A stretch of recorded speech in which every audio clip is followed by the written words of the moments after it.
This video will show you how to add your own assessment that looks just like the district assessments that are already in your tracker. So let's say I want to do a different prompt than what was provided for me in my tracker. What I'm going to do is I'm going to pretend that I'm a 6th grade teacher again. I'm going to come right over here to 6th ELA, who I'm following. I'm going to go up here to her assessments. Click on that. And then I'm going to search for the assessment that I want from her. So I want this TDA blank so that I can put my own prompt in there. So let me click on that.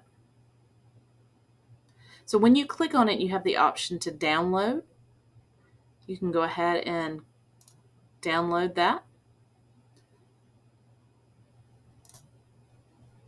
And when you do, you'll be able to open it up.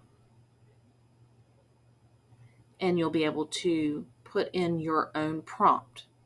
Once you've put in your own prompt and you've saved it, you're going to clone this assessment.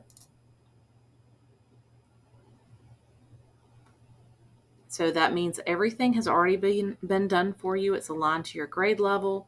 You can come in here and change the name. And then you'll come in here and you'll upload your file that you had created with your own prompt. It's already aligned to the standards. It already has the rubric criteria up to 25. Everything's already done for you down here. And you'll just click Clone Assessment.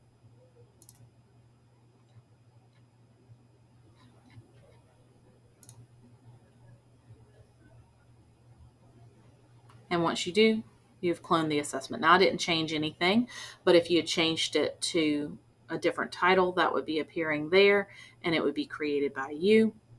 And then you would be able to easily add that to your tracker by coming up here to the Add to Tracker button.